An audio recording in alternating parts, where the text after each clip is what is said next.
को भी दर्शाता है। कांग्रेस की क्या नफरत है और किस तरह आज भी उनके अंदर ये इच्छा शक्ति जाग रही है कि किसी तरीके से सिखों को मारा जाए। मैं समझता हूं देश की सरकार को इसके खिलाफ संज्ञान लेना चाहिए। मैं दिल्ली पुलिस को यह आग्रह करता हूं, अधीर रंजन चौधरी की इस ट्वीट के ऊपर मुकदमा दर्ज करके उसको अरेस्ट करना चाहिए, जो सिखों के खिलाफ ये नफरत फैला रहा है और उनको मारने की धमकियां दे रहा है। अधीर रंजन चौधरी ने राजीव गांधी को उनके पुण्यतिथि के ऊपर यह लिखकर श्रद्धांजलि दी, जब बड़ा पेड़ गिरता है धरती हिलती है। कितने शर्म की बात है, कितने दुख की बात है। नेहरू गांधी परिवार आज भी सिखों से इतनी नफरत करता है, हेट करता है, मारने तक की ये धमकियां देता है फेसबुक पे, आज के जमाने में सोशल मीडिया, डिजिटल मीडिया पे डालकर। यह कांग्रेस की मानसिकता को भी दर्शाता है, कांग्रेस की क्या नफरत है और किस तरह आज भी उनके अंदर ये इच्छा शक्ति जाग रही है कि किसी तरीके से सिखों को मारा जाए। मैं समझता हूं देश की सरकार को इसके खिलाफ संज्ञान लेना चाहिए। मैं दिल्ली पुलिस को यह आग्रह करता हूं, अधीर रंजन चौधरी की इस ट्वीट के ऊपर मुकदमा दर्ज करके उसको अरेस्ट करना चाहिए, जो सिखों के खिलाफ ये नफरत फैला रहा है और उनको मारने की धमकियां दे रहा है। अधीर रंजन चौधरी ने राजीव गांधी को उनके पुण्यतिथि के ऊपर यह लिखकर श्रद्धांजलि दी, जब बड़ा पेड़ गिरता है धरती हिलती है। कितने शर्म की बात है, कितने दुख की बात है। नेहरू गांधी परिवार आज भी सिखों से इतनी नफरत करता है, हेट करता है, मारने तक की ये धमकियां देता है फेसबुक पे, आज के जमाने में सोशल मीडिया, डिजिटल मीडिया पे डालकर। यह कांग्रेस की मानसिकता को भी दर्शाता है, कांग्रेस की क्या नफरत है और किस तरह आज भी उनके अंदर ये इच्छा शक्ति जाग रही है कि किसी तरीके से सिखों को मारा जाए। मैं समझता हूं देश की सरकार को इसके खिलाफ संज्ञान लेना चाहिए। मैं दिल्ली पुलिस को यह आग्रह करता हूं, अधीर रंजन चौधरी की इस ट्वीट के ऊपर मुकदमा दर्ज करके उसको अरेस्ट करना चाहिए, जो सिखों के खिलाफ ये नफरत फैला रहा है और उनको मारने की धमकियां दे रहा है। अधीर रंजन चौधरी ने राजीव गांधी को उनके पुण्यतिथि के ऊपर यह लिखकर श्रद्धांजलि दी, जब बड़ा पेड़ गिरता है धरती हिलती है। कितने शर्म की बात है, कितने दुख की बात है। नेहरू गांधी परिवार आज भी सिखों से इतनी नफरत करता है, हेट करता है, मारने तक की ये धमकियां देता है फेसबुक पे, आज के जमाने में सोशल मीडिया, डिजिटल मीडिया पे डालकर। यह कांग्रेस की मानसिकता को भी दर्शाता है, कांग्रेस की क्या नफरत है और किस तरह आज भी उनके अंदर ये इच्छा शक्ति जाग रही है कि किसी तरीके से सिखों को मारा जाए। मैं समझता हूं देश की सरकार को इसके खिलाफ संज्ञान लेना चाहिए। मैं दिल्ली पुलिस को यह आग्रह करता हूं, अधीर रंजन चौधरी की इस ट्वीट के ऊपर मुकदमा दर्ज करके उसको अरेस्ट करना चाहिए, जो सिखों के खिलाफ ये नफरत फैला रहा है और उनको मारने की धमकियां दे रहा है। अधीर रंजन चौधरी ने राजीव गांधी को उनके पुण्यतिथि के ऊपर यह लिखकर श्रद्धांजलि दी, जब बड़ा पेड़ गिरता है धरती हिलती है। कितने शर्म की बात है, कितने दुख की बात है। नेहरू गांधी परिवार आज भी सिखों से इतनी नफरत करता है, हेट करता है, मारने तक की ये धमकियां देता है फेसबुक पे, आज के जमाने में सोशल मीडिया, डिजिटल मीडिया पे डालकर। यह कांग्रेस की मानसिकता को भी दर्शाता है, कांग्रेस की क्या नफरत है और किस तरह आज भी उनके अंदर ये इच्छा शक्ति जाग रही है कि किसी तरीके से सिखों को मारा जाए। मैं समझता हूं देश की सरकार को इसके खिलाफ संज्ञान लेना चाहिए। मैं दिल्ली पुलिस को यह आग्रह करता हूं, अधीर रंजन चौधरी की इस ट्वीट के ऊपर मुकदमा दर्ज सरकारी मदद नहीं मिलू, अगर किसी पुलिस वाले ने किसी सिख को बचाने की कोशिश की उसके खिलाफ ही कार्रवाई कर दी जाऊगी। फौज, पुलिस, जज, वकील सब अखां बंद करके बैठ गए, कोर्टां सौ गईयां और 8000 तो ज्यादा लोग इस जालिम दी सरकारी तशद्दद दे चलदे शहीदियां प्राप्त कर गए। उस वेले दियां अखबारां विच सेंसरशिप लगा के इस नस्लकुशी नूं, सच नूं दबाउण दी कोशिश की गई। हजारां सिखां दा कातल 1984 दी नस्लकुशी दा ये मास्टरमाइंड राजीव गांधी, ये मॉब लिंचर, इहदा इन्ना ज्यादा खौफ सी उस वेले कि भारतीय जुडिशरी भी, कोर्टां भी, सुप्रीम कोर्ट भी इस दे बारे च कुछ ना बोलियां, बल्कि उन्होंने चुप्पी ही धार ली। राजीव गांधी ਇੱਥੇ ही नहीं रुकदा, बल्कि 1984 ਦੇ इस कतलेआम ਨੂੰ जस्टिफाई करने वास्ते, इस ਨੂੰ ठीक दसण वास्ते बकायदा एक प्रधानमंत्री के रूप अंदर बोट क्लब च एक इकत्तरता करता है। उस रैली च फिर भाषण दिंदा है और उस भाषण दे विच कतलेआम ਨੂੰ जायज ठहराउंदा होया कहंदा है कि मेरी मां दे कतल तो बाद छोटे मोटे दंगे फसाद होए, ये ते होने ही सी, ਜਦੋਂ ਕੋਈ ਵੱਡਾ ਪੇੜ ਗਿਰਦਾ ਏ ਤੇ ਧਰਤੀ ਹਿੱਲਦੀ ਹੈ। ਉਹਦਾ ਮਕਸਦ ਇਹ ਸੀ ਕਿ ਮੈਂ ਜੁਡੀਸ਼ਰੀ ਨੂੰ, ਮੈਂ ਕੋਰਟਾਂ ਕਚਹਿਰੀਆਂ ਨੂੰ, ਮੈਂ ਪੁਲਿਸ ਨੂੰ ਦੱਸ ਦੇਵਾਂ ਕਿ ਜਿਨ੍ਹਾਂ ਲੋਕਾਂ ਨੇ ਕਤਲੇਆਮ ਕੀਤਾ ਏ ਉਹ ਮੇਰੇ ਆਪਣੇ ਨੇ, मैं उन्हें जस्टिफाई करता, उन्होंने खिलाफ कोई कार्रवाई नहीं कर सकता। जब इंदिरा जी की हत्या हुई थी तो हमारे देश में कुछ दंगे फसाद हुए। हमें मालूम है कि भारत की जनता के दिल में कितना क्रोध आया, कितना गुस्सा आया, और कुछ दिन के लिए लोगों को लगा कि भारत हिल रहा है।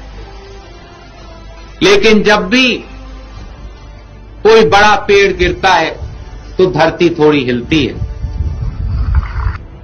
नवंबर 1984 ਦਾ ਇਹ ਦੁਨੀਆ ਦਾ ਸਭ ਤੋਂ ਵੱਡਾ ਕਤਲੇਆਮ ਸੀ, ਜਦੋਂ ਇੱਕ ਚੁਣੀ ਹੋਈ ਸਰਕਾਰ ਨੇ ਆਪਣੇ ਸਾਰੇ ਸਰਕਾਰੀ ਤੰਤਰ ਦੀ ਨਾਲ ਲੈ ਕੇ ਤੇ ਸਿੱਖਾਂ ਦਾ ਕਤਲੇਆਮ ਕੀਤਾ। ਔਰ ਇਹ ਇੰਨਾ ਵੱਡਾ ਕਤਲੇਆਮ ਸੀ, ਇਹ ਮੁਗਲਾਂ ਔਰ ਪਠਾਨਾਂ ਦੇ ਉਸ ਕਤਲੇਆਮ ਨੂੰ ਵੀ ਪਿੱਛੇ ਛੱਡ ਗਿਆ। ਜ਼ੁਲਮ ਦੀ ਇੱਕ ਇੰਤਹਾ ਸੀ ਜਿਹੜੀ ਸਿੱਖਾਂ ਦੇ ਉੱਤੇ ਢਾਈ ਜਾ ਰਹੀ ਸੀ। ਇਸ ਦੇਸ਼ ਦੇ ਲੋਕਤੰਤਰੀ ਕਾਨੂੰਨ ਦੇ ਇਸ ਸਿਸਟਮ 'ਚ ਇਸ ਤੋਂ ਵੱਡਾ ਮਜ਼ਾਕ ਹੋਰ ਕੀ ਹੋ ਸਕਦਾ ਹੈ? ਜਿੱਥੇ ਹਿਰਨ ਨੂੰ ਮਾਰਨ ਦੇ ਨਾਮ ਤੇ ਵੀ ਸਜ਼ਾਵਾਂ ਮਿਲਦੀਆਂ ਹੋਣ, ਅੱਜ 36 ਸਾਲ ਹੋ ਗਏ ਨੇ, ਫਿਰ ਵੀ ਸਿੱਖ ਇਨਸਾਫ ਦੀ ਉਡੀਕ ਅੰਦਰ ਬੈਠੇ। ਪਰ ਅੱਜ ਵੀ ਇਹਨਾਂ ਕਾਂਗਰਸੀ ਗੁੰਡਿਆਂ ਨੂੰ, ਭਾਵੇਂ ਰਾਜੀਵ ਗਾਂਧੀ ਹੋਵੇ ਤੇ ਭਾਵੇਂ ਉਹਨਾਂ ਦੇ ਸਾਥੀ ਹੋਣ, ਅੱਜ ਵੀ ਲੋਕ ਉਹਨਾਂ ਨੂੰ ਜਾ ਕੇ ਅਕੀਦੇ ਭੇਂਟ ਕਰਦੇ ਨੇ। ਉਹ ਕਹਿੰਦੇ ਨੇ ਕਿ ਇਹ ਬਹੁਤ ਮਹਾਨ ਨੇ। ਪਰ ਅਸੀਂ ਇਹ ਜ਼ਰੂਰ ਯਾਦ ਕਰਾ ਦੇਣਾ ਚਾਹੁੰਦੇ ਹਾਂ ਦੇਸ਼ ਦੇ ਲੋਕਾਂ ਨੂੰ ਔਰ ਕਾਂਗਰਸ ਨੂੰ, ਸੱਜਣ ਕੁਮਾਰ ਨੂੰ ਅਸੀਂ ਜੇਲ੍ਹ ਛੱਡ ਕੇ ਆਏ ਹਾਂ। ਬੜੀ ਜਲਦੀ ਹੀ ਕਮਲਨਾਥ ਔਰ ਜਗਦੀਸ਼ ਟਾਈਟਲਰ ਦੀ ਵਾਰੀ ਹੋਊਗੀ। ਇਹ ਲੜਾਈ ਅਸੀਂ ਲੜਦੇ ਰਹੇ ਹਾਂ, ਅਸੀਂ ਲੜਦੇ ਰਹਾਂਗੇ। ਅਸੀਂ ਕਾਂਗਰਸ ਵਰਗੂ ਬੁਝਦਿਲ ਨਹੀਂ, ਅਸੀਂ ਆਪਣੀ ਕੌਮ ਦਾ ਬਦਲਾ ਲੈਣਾ ਜਾਣਦੇ ਹਾਂ, ਆਪਣੇ ਹੱਕਾਂ ਦੇ ਪਿੱਛੇ ਲੜੇ ਹਾਂ, ਆਪਣੇ ਹੱਕਾਂ ਦੇ ਪਿੱਛੇ ਲੜਾਂਗੇ ਔਰ ਐਸਾ ਕਾਂਗਰਸ ਨੂੰ ਜਵਾਬ ਦੇਵਾਂਗੇ ਜਿਹੜਾ ਉਹਨਾਂ ਦੀਆਂ ਆਉਣ ਵਾਲੀਆਂ ਪੁਸ਼ਤਾਂ ਵੀ ਕਦੀ ਇਸ ਨੂੰ ਨਹੀਂ ਭੁੱਲਣਗੀਆਂ। ਜੇਕਰ ਆਪ ਜੀ ਨੂੰ ਵੀਡੀਓ ਅੱਛਾ ਲੱਗਾ, ਇਸ ਨੂੰ ਜ਼ਿਆਦਾ ਤੋਂ ਜ਼ਿਆਦਾ ਆਪਣੇ ਗਰੁੱਪਸ ਅੰਦਰ ਸ਼ੇਅਰ ਕਰੋ, ਫੇਸਬੁੱਕ ਉੱਤੇ ਸ਼ੇਅਰ ਕਰੋ। ਵਾਹਿਗੁਰੂ ਜੀ ਕਾ ਖਾਲਸਾ, ਵਾਹਿਗੁਰੂ ਜੀ ਕੀ ਫਤਿਹ। ਅੱਜ ਇਸ ਵੀਡੀਓ ਰਾਹੀਂ ਅਸੀਂ ਤੁਹਾਨੂੰ ਦੱਸਾਂਗੇ ਰਾਜੀਵ ਗਾਂਧੀ ਦੁਨੀਆ ਦਾ ਸਭ ਤੋਂ ਵੱਡਾ ਕਾਤਲ ਕਿਵੇਂ ਬਣਿਆ। ਹਜ਼ਾਰਾਂ ਬੇਗੁਨਾਹ ਸਿੱਖਾਂ ਨੂੰ ਮਾਰਨ ਵਾਲਾ ਸੰਸਾਰ ਦਾ ਸਭ ਤੋਂ ਵੱਡਾ ਅੱਤਵਾਦੀ ਹਥਿਆਰਾ ਰਾਜੀਵ ਗਾਂਧੀ, ਜਿਨੇ 1984 ਵਿੱਚ ਆਪਣੇ ਕਾਂਗਰਸੀ ਨੇਤਾਵਾਂ ਦੇ ਨਾਲ ਮਿਲ ਕੇ ਸਿੱਖਾਂ ਦੇ ਘਰਾਂ ਦੀ ਨਿਸ਼ਾਨਦੇਹੀ ਕੀਤੀ, ਹਜ਼ਾਰਾਂ ਸਿੱਖਾਂ ਨੂੰ ਜਿੰਦਾ ਅੱਗ ਨੂੰ ਭੇਂਟ ਕਰ ਦਿੱਤਾ, ਅਨੇਕਾਂ ਸਿੱਖ ਬੀਬੀਆਂ ਨੂੰ ਬੇਪਤ ਕਰਵਾਇਆ, ਟ੍ਰੇਨਾਂ ਅਤੇ ਬੱਸਾਂ ਵਿੱਚ ਸਫ਼ਰ ਕਰ ਰਹੇ ਸਿੱਖਾਂ ਨੂੰ ਜਿੰਦਾ ਜਲਵਾਉਣ ਤੱਕ। ਔਰ ਇਹੀ ਨਹੀਂ, ਵਰਦੀ ਵਿੱਚ ਸਿੱਖ ਫੌਜੀਆਂ ਨੂੰ ਵੀ ਨਹੀਂ ਛੱਡਿਆ ਗਿਆ। ਇਹ ਇੱਕ ਐਸਾ ਜ਼ਾਲਿਮ ਹਥਿਆਰਾ ਸੀ ਜਿਸ ਨੇ ਆਪਣੀ ਮਾਂ ਦੀ ਮੌਤ ਦਾ ਬਦਲਾ ਲੈਣ ਲਈ ਪੂਰੀ ਸਿੱਖ ਕੌਮ ਨੂੰ ਖਤਮ ਕਰਨ ਦਾ ਅਕੀਦਾ ਕਰ ਲਿਆ ਸੀ। ਗੱਲ 31 ਅਕਤੂਬਰ 1984 ਦੀ ਆ।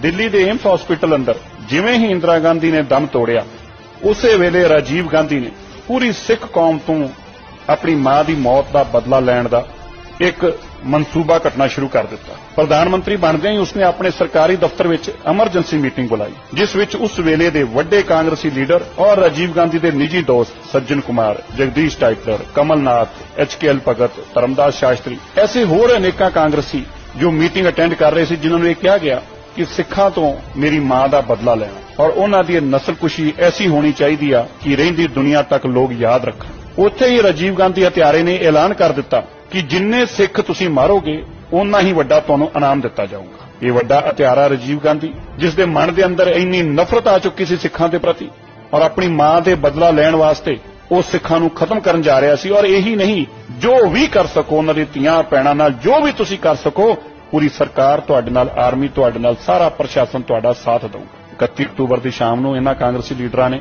ਆਪਣੇ ਗੁੱਡਿਆਂ ਨੂੰ ਬਣਾਉਣਾ ਸ਼ੁਰੂ ਕੀਤਾ। ਹਰਿਆਣਾ ਚੋਂ ਬੱਸਾਂ ਭਰ ਕੇ ਆਉਣ ਲੱਗ ਪਈਆਂ, ਟ੍ਰੇਨਾਂ ਭਰ ਕੇ ਆਉਣ ਲੱਗ ਪਈਆਂ। ਇਹਨਾਂ ਨੂੰ ਮਾਰਨ ਵਾਸਤੇ ਪੈਟਰੋਲ ਦੇਣਾ ਸ਼ੁਰੂ ਕੀਤਾ। ਰਾਤੋਂ ਰਾਤ ਅਫਸਰਾਂ ਦੀ ਡਿਊਟੀ ਲੱਗੀ। ਸਿੱਖਾਂ ਦੇ ਘਰਾਂ ਦੇ ਬਾਅਦ ਚੌਕ ਦੇ ਨਾਲ ਨਿਸ਼ਾਨਦੇਹੀ ਕੀਤੀ ਗਈ ਔਰ ਫਿਰ ਦਿਨੇ ਸਿੱਖਾਂ ਨੂੰ ਇਹਨਾਂ ਜ਼ਾਲਮਾਂ ਦੇ ਹਵਾਲੇ ਕਰ ਦਿੱਤਾ। ਇਹਨਾਂ ਨੇ ਗੁਰੂ ਘਰਾਂ ਦੇ ਅੰਦਰ ਵੜ ਕੇ ਗੁਰੂ ਘਰਾਂ ਦੀ ਬੇਅਦਬੀਆਂ ਕੀਤੀਆਂ, ਗੁਰਦੁਆਰਾ ਸਾਹਿਬ ਨੂੰ ਅੱਗ ਦੇ ਹਵਾਲੇ ਕੀਤਾ, ਗੁਰੂ ਗ੍ਰੰਥ ਸਾਹਿਬ ਮਹਾਰਾਜ ਜੀ ਦੀ ਪਵਿੱਤਰ ਬੀੜਾ ਨੂੰ ਅੱਗ ਦੇ ਹਵਾਲੇ ਕੀਤਾ, ਧੀਆਂ ਭੈਣਾਂ ਦੀ ਪੱਤ ਲੁੱਟੀ, ਲੋਕਾਂ ਨੂੰ ਜੀਂਦਿਆਂ ਸਾੜੇ। ਇਹ ਹਾਲਾਤ ਰਹੇ ਕਿ ਇੱਕ ਜੀ ਜਿਹੜਾ ਸੀ ਉਹ 2 ਦਿਨ ਤੱਕ ਸੜਦਾ ਰਿਹਾ। ਸੜਕ ਉੱਤੇ ਉਹਨੂੰ ਕੋਈ ਪਾਣੀ ਪਾਉਣ ਵਾਲਾ ਨਹੀਂ ਸੀ। ਆਖਰਕਾਰ ਜਾ ਕੇ 2 ਦਿਨ ਬਾਅਦ ਉਸਨੇ ਦਮ ਤੋੜਿਆ। ਐਸੇ ਵੀ ਮੰਜ਼ਰ ਸਾਹਮਣੇ ਆਏ ਜਦੋਂ ਜਗਦੀਸ਼ ਕੌਰ ਨੇ ਆਪਣੇ ਘਰ ਦਾ ਫਰਨੀਚਰ ਤੋੜ ਕੇ ਆਪਣੇ ਪਰਿਵਾਰ ਦਾ ਸੰਸਕਾਰ ਕੀਤਾ। ਐਸਾ ਜ਼ਾਲਿਮ ਰਾਜੀਵ ਗਾਂਧੀ। ਔਰ ਇਸ ਦਾ ਸਭ ਤੋਂ ਵੱਡਾ ਜਿਹੜਾ ਕਤਲ ਕਰਨ ਵਾਲਾ ਸੀ, ਉਹਨਾਂ ਨੂੰ MP MLA ਨਾਲ ਨਵਾਜਿਆ ਗਿਆ, ਮੰਤਰੀ ਬਣਾਇਆ ਗਿਆ। ਔਰ ਇੱਥੇ ਹੀ ਨਹੀਂ ਰੁਕਿਆ। ਜਦੋਂ ਸਾਰਿਆਂ ਨੇ ਐਮਪੀਆਂ ਨੇ ਆ ਕੇ ਦੱਸਿਆ, ਸੱਜਣ ਕੁਮਾਰ, ਟਾਈਟਲਰ, ਇਹਨਾਂ ਨੇ ਆ ਕੇ ਦੱਸਿਆ ਸੀ ਇਹਨੇ ਲੋਕ ਮਰਵਾਤੇ, ਕਹਿੰਦਾ ਨਹੀਂ, ਮੈਂ ਆਪਣੀ ਅੱਖੀ ਵੇਖਣ ਚੱਲਣਾ ਹੈ। ਗੱਡੀ ਕੱਢਦਾ ਹੈ, ਨਾਲ ਜਗਦੀਸ਼ ਟਾਈਟਲਰ ਨੂੰ ਬਿਠਾਉਂਦਾ ਹੈ ਔਰ ਸਭ ਤੋਂ ਪਹਿਲਾਂ ਨਾਰਥ ਦਿੱਲੀ ਵੱਲ ਨੂੰ ਜਾਂਦਾ ਹੈ। ਉੱਥੋਂ ਬਾਅਦ ਸੱਜਣ ਕੁਮਾਰ ਦੇ ਇਲਾਕੇ ਜਾਂਦਾ ਹੈ, ਫਿਰ ਈਸਟ ਦਿੱਲੀ 'ਚ ਜਾਂਦਾ ਹੈ ਔਰ ਫਿਰ ਇਸ ਗੱਲ ਨੂੰ ਪ੍ਰਸੰਨਤਾ ਮਹਿਸੂਸ ਕਰ ਰਿਹਾ, ਆਪਣੀ ਆਤਮਾ ਨੂੰ ਕਹਿ ਰਿਹਾ ਮੇਰੀ ਆਤਮਾ ਨੂੰ ਠੰਡ ਪੈ ਰਹੀ ਆ, ਕਿਉਂਕਿ ਮੈਂ ਹੁਣ ਸਿੱਖਾਂ ਨੂੰ ਇਸ ਅੰਜਾਮ ਤੇ ਪਹੁੰਚਾ ਰਿਹਾ। और खाली दिल्ली तक ही नहीं, कानपुर, बोकारो, बिहार, हरियाणे के अंदर कई जिले और कई सूबे च ये होया कि पता ही नहीं लगा किन्ने लोग मार दिते, उन्होंने घर परिवार का जी भी कोई नहीं बचे और ये गिनती हजारां च बदलण लग पई। सारे सिख तराई तराई कर उठे, देश के लोग रौला पा उठे, पर कांग्रेसी इस हत्यारे राजीव गांधी नूं कोई रोक नहीं पा रहा सी। इसलिए इत्थों तक ऐलान कर दिता कि किसी सिख नूं कोई भी सरकारी मदद नहीं मिलू, अगर किसी पुलिस वाले ने किसी सिख नूं बचाउण दी कोशिश की उसके खिलाफ ही कार्रवाई कर दी जाऊगी। फौज, पुलिस, जज, वकील सब अखां बंद करके बैठ गए, कोर्टां सौं गईयां और 8000 तो ज्यादा लोग इस जालिम दी सरकारी तशद्दद दे चलदे शहीदियां प्राप्त कर गए।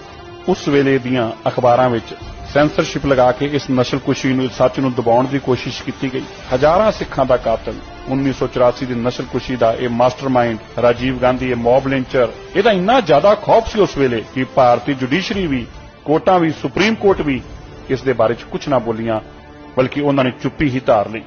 राजीव गांधी इत्थे ही नहीं रुकदा, बल्कि 1984 दे इस कतलेआम नूं जस्टिफाई करने वास्ते, इस नूं ठीक दस्सण वास्ते बकायदा एक प्रधानमंत्री दे रूप अंदर बोर्ड क्लब च एक इकत्तरता करदा है। उस रैली च फिर भाषण दिंदा है और उस भाषण दे विच कतलेआम नूं जायज ठहराउंदा होया कहंदा है कि मेरी मां दे कतल तो बाद छोटे मोटे दंगे फसाद होए, ये ते होणे ही सी, ਜਦੋਂ ਕੋਈ ਵੱਡਾ ਪੇੜ ਗਿਰਦਾ ਏ ਤੇ ਧਰਤੀ ਹਿੱਲਦੀ ਹੈ। ਉਹਦਾ ਮਕਸਦ ਇਹ ਸੀ ਕਿ ਮੈਂ ਜੁਡੀਸ਼ਰੀ ਨੂੰ, ਮੈਂ ਕੋਰਟਾਂ ਕਚਹਿਰੀਆਂ ਨੂੰ, ਮੈਂ ਪੁਲਿਸ ਨੂੰ ਦੱਸ ਦੇਵਾਂ ਕਿ ਜਿਨ੍ਹਾਂ ਲੋਕਾਂ ਨੇ ਕਤਲੇਆਮ ਕੀਤਾ ਏ ਉਹ ਮੇਰੇ ਆਪਣੇ ਨੇ, ਮੈਂ ਉਹਨਾਂ ਨੂੰ ਜਸਟੀਫਾਈ ਕਰਦਾ, ਉਹਨਾਂ ਦੇ ਖਿਲਾਫ ਕੋਈ ਕਾਰਵਾਈ नहीं कर सकता। जब इंदिरा जी की हत्या हुई थी तो हमारे देश में कुछ दंगे फसाद हुए। हमें मालूम है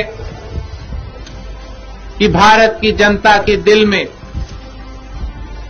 कितना क्रोध आया, कितना गुस्सा आया और कुछ दिन के लिए लोगों को लगा कि भारत हिल रहा है। लेकिन जब भी कोई बड़ा पेड़ गिरता है तो धरती थोड़ी हिलती है। नवंबर 1984 ਦਾ ਇਹ ਦੁਨੀਆ ਦਾ ਸਭ ਤੋਂ ਵੱਡਾ ਕਤਲੇਆਮ ਸੀ, ਜਦੋਂ ਇੱਕ ਚੁਣੀ ਹੋਈ ਸਰਕਾਰ ਨੇ ਆਪਣੇ ਸਾਰੇ ਸਰਕਾਰੀ ਤੰਤਰ ਦੀ ਨਾਲ ਲੈ ਕੇ ਤੇ ਸਿੱਖਾਂ ਦਾ ਕਤਲੇਆਮ ਕੀਤਾ ਔਰ ਇਹ ਇੰਨਾ ਵੱਡਾ ਕਤਲੇਆਮ ਸੀ, ਇਹ ਮੁਗਲਾਂ ਔਰ ਪਠਾਨਾਂ ਦੇ ਉਸ ਕਤਲੇਆਮ ਨੂੰ ਵੀ ਪਿੱਛੇ ਛੱਡ ਗਿਆ। ਜ਼ੁਲਮ ਦੀ ਇੱਕ ਇੰਤਹਾ ਸੀ ਜਿਹੜੀ ਸਿੱਖਾਂ ਦੇ ਉੱਤੇ ਢਾਈ ਜਾ ਰਹੀ ਸੀ। ਇਸ ਦੇਸ਼ ਦੇ ਲੋਕਤੰਤਰੀ ਕਾਨੂੰਨ ਦੇ ਇਸ ਸਿਸਟਮ 'ਚ ਇਸ ਤੋਂ ਵੱਡਾ ਮਜ਼ਾਕ ਹੋਰ ਕੀ ਹੋ ਸਕਦਾ ਹੈ? ਜਿੱਥੇ ਹਿਰਨ ਨੂੰ ਮਾਰਨ ਦੇ ਨਾਮ ਤੇ ਵੀ ਸਜ਼ਾਵਾਂ ਮਿਲਦੀਆਂ ਹੋਣ, ਅੱਜ 36 ਸਾਲ ਹੋ ਗਏ ਨੇ, फिर भी सिख इंसाफ की उड़ीक अंदर बैठे। पर अज भी इन्हां कांग्रेसी गुंडियां नूं भावें राजीव गांधी होवे ते भावें उन्हां दे साथी होण, अज भी लोग उन्हां नूं जाके अकीदे भेंट करदे ने, वो कहिंदे ने कि ये बहुत महान ने। पर असीं ये जरूर याद करा देना चाहुंदे हां देश के लोगों नूं और कांग्रेस नूं। सज्जन कुमार नूं असीं जेल छड्ड के आए हां, बड़ी जल्दी ही कमलनाथ और जगदीश टाइटलर की वारी होगी। ये लड़ाई असीं लड़दे रहे हां, असीं लड़दे रहांगे। असीं कांग्रेस वर्गू बुझदिल नहीं, ਅਸੀਂ ਆਪਣੀ ਕੌਮ ਦਾ ਬਦਲਾ ਲੈਣਾ ਜਾਣਦੇ ਹਾਂ, ਆਪਣੇ ਹੱਕਾਂ ਦੇ ਪਿੱਛੇ ਲੜੇ ਹਾਂ, ਆਪਣੇ ਹੱਕਾਂ ਦੇ ਪਿੱਛੇ ਲੜਾਂਗੇ ਔਰ ਐਸਾ ਕਾਂਗਰਸ ਨੂੰ ਜਵਾਬ ਦੇਵਾਂਗੇ ਜਿਹੜਾ ਉਹਨਾਂ ਦੀਆਂ ਆਉਣ ਵਾਲੀਆਂ ਪੁਸ਼ਤਾਂ ਵੀ ਕਦੀ ਇਸ ਨੂੰ ਨਹੀਂ ਭੁੱਲਣਗੀਆਂ। ਜੇਕਰ ਆਪ ਜੀ ਨੂੰ ਵੀਡੀਓ ਅੱਛਾ ਲੱਗਾ, ਇਸ ਨੂੰ ਜ਼ਿਆਦਾ ਤੋਂ ਜ਼ਿਆਦਾ ਆਪਣੇ ਗਰੁੱਪਸ ਅੰਦਰ ਸ਼ੇਅਰ ਕਰੋ, ਫੇਸਬੁੱਕ ਉੱਤੇ ਸ਼ੇਅਰ ਕਰੋ। ਵਾਹਿਗੁਰੂ ਜੀ ਕਾ ਖਾਲਸਾ, ਵਾਹਿਗੁਰੂ ਜੀ ਕੀ ਫਤਿਹ।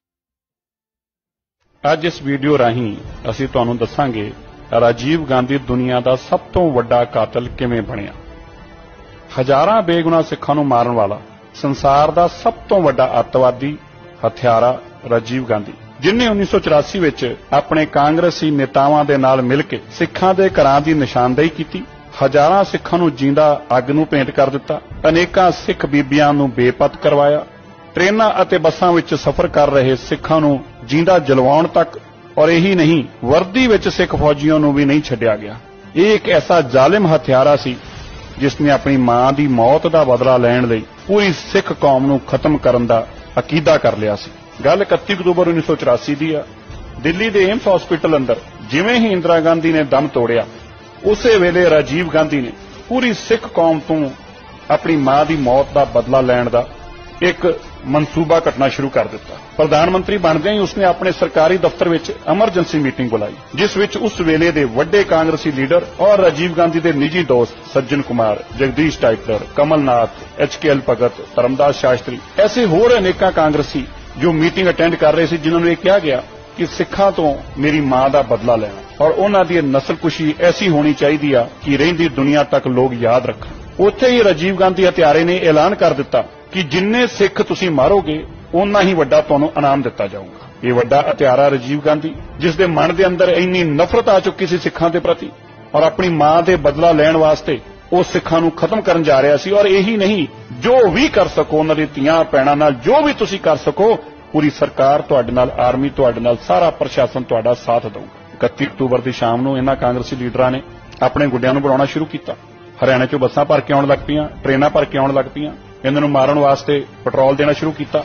ਰਾਤੋਂ ਰਾਤ ਅਫਸਰਾਂ ਦੀ ਡਿਊਟੀ ਲੱਗੀ। ਸਿੱਖਾਂ ਦੇ ਘਰਾਂ ਦੇ ਬਾਅਦ ਚੌਕ ਦੇ ਨਾਲ ਨਿਸ਼ਾਨਦੇਹੀ ਕੀਤੀ ਗਈ ਔਰ ਫਿਰ